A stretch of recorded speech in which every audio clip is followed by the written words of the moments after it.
Hey everyone, आप सुन रहे कहानी माफिया किंग मेरी यानी कि दिव्या सिंह चाहत के साथ। तो चलिए शुरू करते हैं।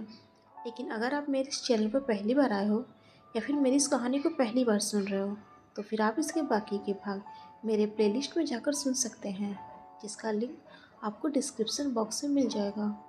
तो अब बढ़ते हैं कहानी के अगले भाग की तरफ। भाग 34।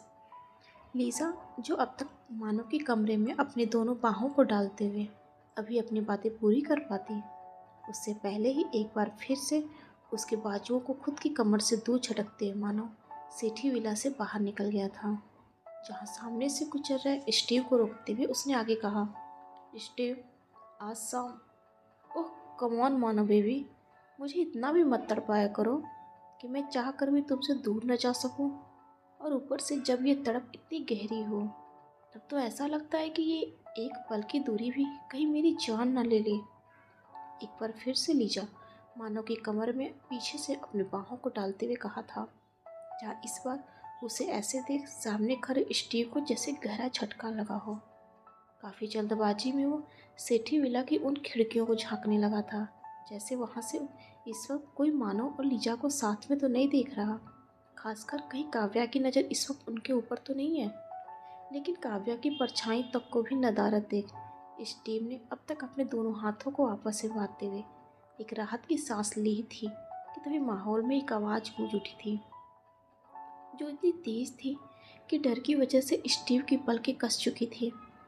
जहाँ थोड़ी देर की सन्नाटों के बाद अचानक से अगस्त्या के ठहाकों को सुन जैसे ही स्टीव ने अपनी पलकों को खोला था, वह एक बार फिर से सन्न रह गया था, क्योंकि नज़रों के सामने अगस्त्या ठहाके लगाते हुए काफ़ी खुश नजर आ रहा था।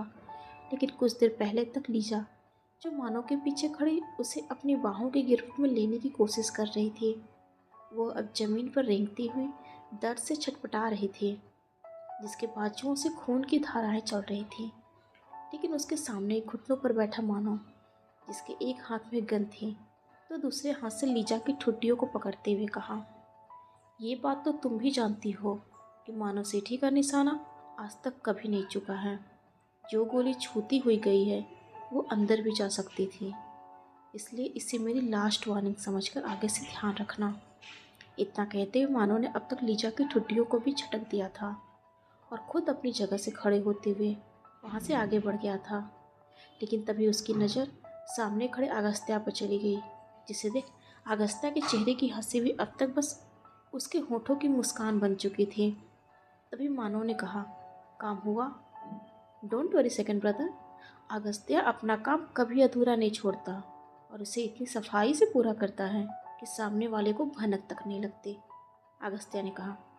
जिसे सुन मानव ने आगे कहा, और वो फाइल? अब तक उसने पूरा खंगाल भी लिया होगा, मानव की बातों का जवाब देते हुए अगस्त्या ने आगे कहा।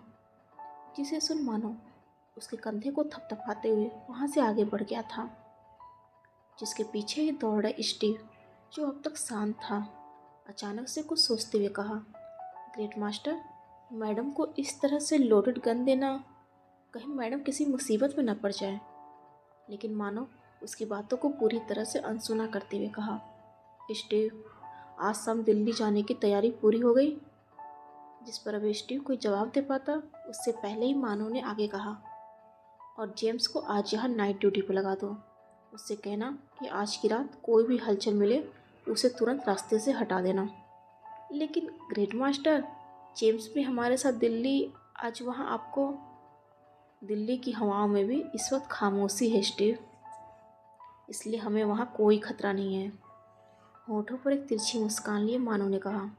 लेकिन उसे इस तरह से बेपरवाह देख स्टीव थोड़ा चिंतित नजर आने लगा था, जिसे एक बार फिर से इग्नोर करते हुए मानो वहाँ से आगे बढ़ गया था। तो वही स्टीव, जो अभी भी अपनी जगह पर ही चिंतित खड़ा था, कुछ देर की खामोशी के बाद कहा, ग्रेट मास्टर, अक्सर खामोशी ही किसी बड़े तूफान के आने का संदेशा देती है।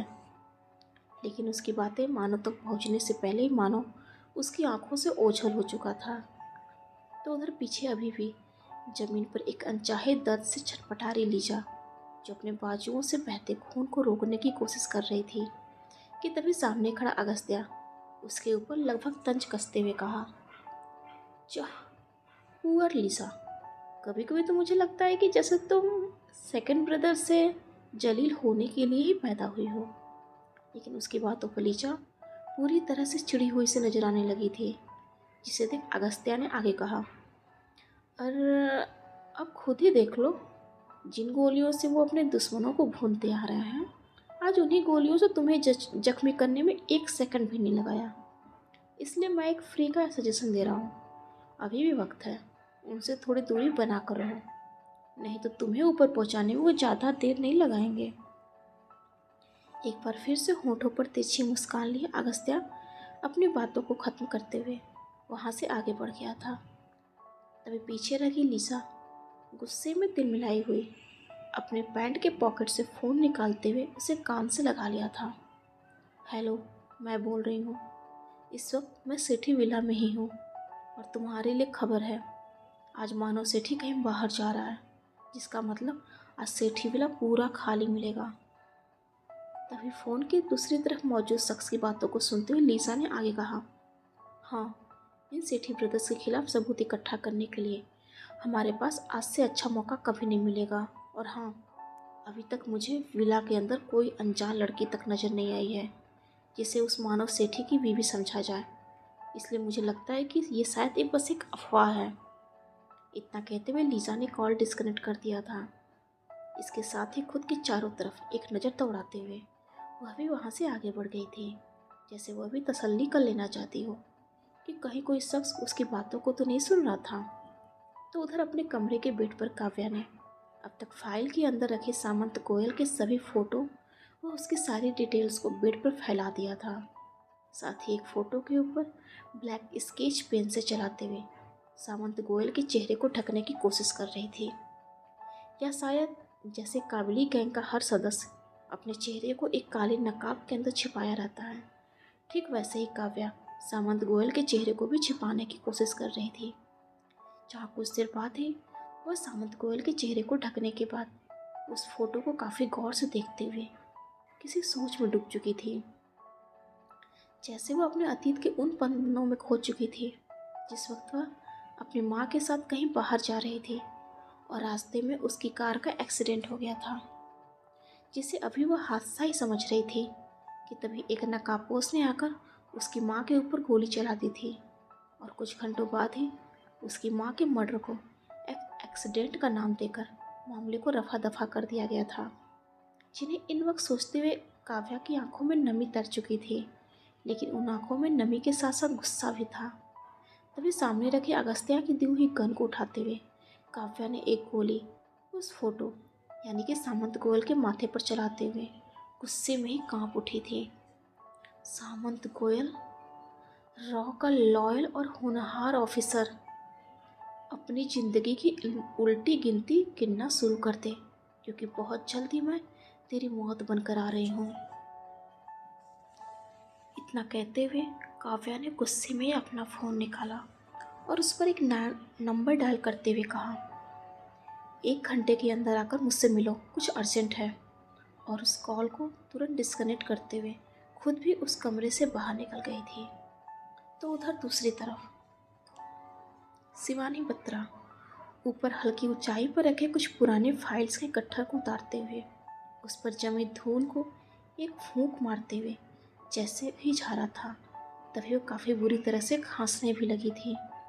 जैसे उसे इस तरह से खांसते देख फ़ोन पर मौजूद सामंत गोयल लगभग झुंझला उठे थे। व्हाट रविश शिवानी, आखिर तुम कर क्या रही हो? पूरे दिन उस घर में पड़ी पड़ी आखिर तुम करती क्या हो? तब तक शिवानी भी अपनी खांसी पर कंट्रोल करते हुए अपने कान में लगाए ब्लूटूथ को ठीक कर ही रही थी कि तभी उसके तरफ से सफाई में दूसरी तरफ मौजूद समीर अग्निहोत्री ने कहा, सर, लगता है सालों से वह गट्ठर एक ही जगह पड़ा था, जिसके कारण उस पर काफ़ी धूल जम गए होंगे और शिवानी ने शायद। Sameer, just stop it. तुम दोनों को मैंने अंताक्षरी खेलने के लिए इतनी सख्त ट्रेनिंग नहीं दी थी जो एक मामूली सी धूल भारी पड़ रही है। हाँ। जहाँ समीर अभी अपनी बातें पूरी कर पाता, उससे पहले ही सामंत गोयल उसकी बातों को काटते हुए चीख उठे थे, सॉरी सर। तभी समीर ने कहा, जहाँ एक बार फिर से सामंत गोयल गुस्से में चीख उठे थे, अब तुम किसका वेट कर रही हो? उन फाइल्स को चेक करने के लिए कोई अलग से मुहूर्त निकालूं? सॉरी सर, मैं अभी चेक। जहाँ भी शिवानी ने इतना ही कहा था कि वह एक बार फिर से खांसने लगी थी। जहाँ वह इस बार पहले से ज़्यादा खांस रही थी, वही उसे एक बार फिर से खांसते देख सामंत गोयल गुस्से में पूरी तरह से तिमराते हुए कुछ कहने वाले थे कि तभी एक दूसरी आवाज़ को सुनकर सन्न रह गए थे। हे, क्या हुआ तुम्हें? तुम्हें इतना खांसी क्यों आ रहा है? तुम्हारी तबीयत तो ठीक है ना? अचानक से शिवानी के चेहरे, उसके गालों व माथों को छूते हुए रणविजय ने काफ़ी घबराहट में कहा, अगर तुम्हारी तबीयत ज़्यादा खराब है तो हम अभी हॉस्पिटल चल सकते हैं।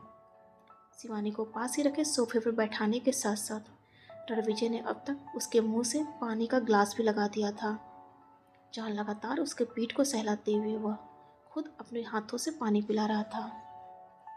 तो वही फ़ोन के दूसरी तरफ मौजूद सामंत गोयल व समीर, जैसे इस वक्त उन्होंने अपनी सांसों को भी रोक रखा था कि कहीं गलती से उनकी सांसों को भी भनक रणविजय तक न चली जाए।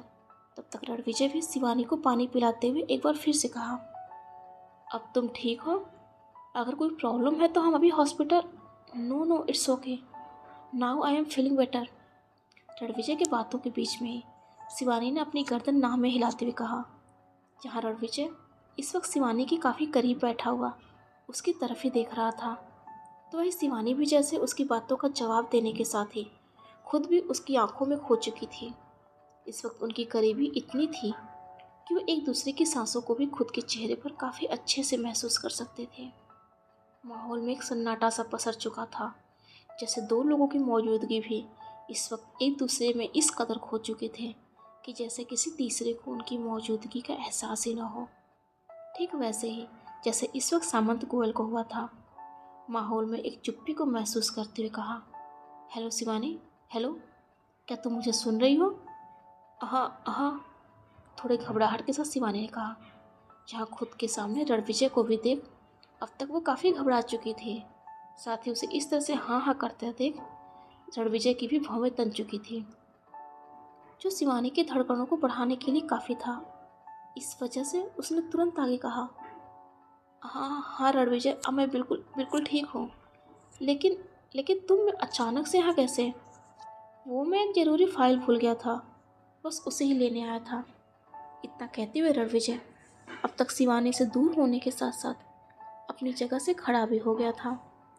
जहाँ शिवानी ने अभी एक लंबी सांस बाहर छोड़ते हुए राहत की सांस लिया ही था कि शायद वो बच गई है, तभी रणविजय ने आगे कहा, ये फाइल्स का बंडल यहाँ क्या कर रहा है?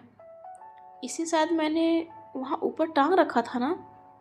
जहाँ उसका इतना कहना था कि एक बार फिर से शिवानी के चेहरे पर घबराहट की लकीरें उभर आई थी।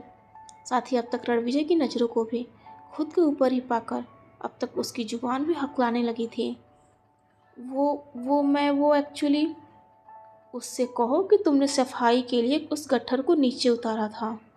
शिवानी को इस तरह से हकलाते देख फ़ोन कॉल पर मौजूद सामंत गोयल ने कहा, जहाँ उनकी बातों को सुन शिवानी ने भी तुरंत कहा, हाँ वो एक्चुअली घर में अकेले पड़े पड़े मैं बोर हो रही थी, तो सोचा कि थोड़ी साफ़ सफाई कर ली जाए, और ऊपर देखा तो काफ़ी धूल जमे हुए थे।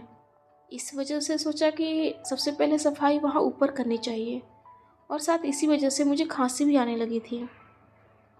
जैसे तैसे शिवानी ने इस बार भी खुद को पकड़े जाने से बचा ही लिया था। तभी रणविजय, जो कुछ क्षण तक एकटक उसे ही देखते हुए कहा, ओके, बट आज से तुम्हें ये सब करने की ज़रूरत नहीं है। कल से कोई सर्वेंट आकर ये सारे काम कर दिया करेगा, ठीक है? जिसके जवाब में शिवानी ने अभी बस अपनी गर्दन को हाँ में हिलाया ही था कि तभी रणविजय एक बार फिर से उसकी तरफ ही बढ़ गया था, जिसे देख न जाने क्यों शिवानी की धड़कनें एक बार फिर से बढ़ने लगी थी। चेहरे पर घबराहट की लकीरें एक बार फिर से उभरने लगी थी कि तभी रणविजय भी उसके सामने रखे ग्लास को उठाते हुए कहा, डोंट वरी, मैं बस ग्लास लेने आया था। कहीं गिर कर टूट गया तो तुम्हें इसे चोट लग सकती है, और ऐसी हालत में तुम्हें जरा से भी खरोच आए ये मैं बर्दाश्त नहीं कर सकता। इस वक्त अपनी बातों को कहते हुए रणविजय काफ़ी सीरियस नज़र आ रहा था, जैसे ही उसका कोई दिखावा नहीं बल्कि वास्तव में उसे शिवानी की फिक्र हो। तभी उसे अपनी उंगलियों को आगे बढ़ाते हुए शिवानी के सिर को भी हल्का सहला दिया था, जिसे ऐसे देख न जाने क्यों शिवानी भी जैसे उसकी बातों में, जैसे खुद उसमें ही कहीं खो सी गई थी। तो वही रणविजय उस ग्लास को लिए किचन के अंदर चला गया था, जहाँ एक बार फिर से माहौल में चुप्पी छा गई थी, जिसे कुछ देर तक शांति से सुनने के बाद सामंत गोयल एक बार फिर से थोड़े झुझला उठे थे। कोई मुझे बताएगा कि वहाँ क्या हो रहा है? शिवानी, हेलो शिवानी, तुम्हें वहाँ उन सेठी ब्रदर्स के खिलाफ सबूत इकट्ठा करने के लिए भेजा गया, ना कि उनके साथ इश्क फरमाने के लिए गई हो। सॉरी सॉरी सर, एक्चुअली वो Ranvijay Sethi. Just shut up Shivani Batra. तुम्हें क्या लगता है मैं यहाँ बेवकूफ़ बैठा हूँ जो तुम्हारे इन बेफिजूल के एक्सक्यूज़ को सुनकर सहमत हो जाऊँगा? हाँ, एनीवेज तुम्हारे पास सिर्फ एक हफ्ते का वक्त है। उन सेठी ब्रदर्स के खिलाफ सबूत इकट्ठा करके मुझे दो या अपनी इस नौकरी से इस्तीफ़ा दे दो। एक बार फिर से गुस्से में चीखते हुए सामंत गोयल ने कॉल डिस्कनेक्ट कर दिया था, जहाँ उनकी बातों को सुन शिवानी भी शायद अपनी सफाई में कुछ कहने वाली थी कि उससे पहले ही कॉल डिस्कनेक्ट होता देख वो भी हल्के गुस्से में झुझला उठी थी, और तभी अपने कान में लगे एक ब्लूटूथ को निकालते हुए गुस्से में सामने ही पटक दिया था, जहाँ वो दूसरे कान में लगे ब्लूटूथ के साथ भी कुछ वैसा ही करने वाली थी। लेकिन वो थोड़ी चौंक गई थी, क्योंकि उसके दूसरे कान का ब्लूटूथ इस वक्त गायब था, जिसे देख वह एक नज़र खुद की चारों तरफ ढूंढने लगी थी, जैसे शायद कहीं आसपास ही गिर गया हो। लेकिन खुद के आसपास से उसे ना पाकर शिवानी उसे ढूंढना छोड़ वापस से सोफे पर बैठ गई थी, जैसे इस वक्त उस ब्लूटूथ से ज़्यादा ज़रूरी सामंत गोयल की बातें वो सेठी ब्रदर्स के खिलाफ सबूत इकट्ठा करना था।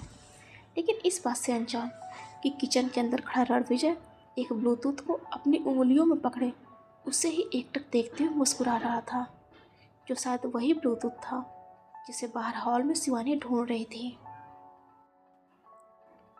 डियर फ्रेंड्स, आज के लिए बस इतना ही। अगले भाग में जल्द ही मुलाकात होगी। लेकिन हाँ, अगर आपको मेरी स्टोरी पसंद आ रही है तो प्लीज़ लाइक, कमेंट और मेरे चैनल को सब्सक्राइब ज़रूर कीजिएगा। हर हर महादेव।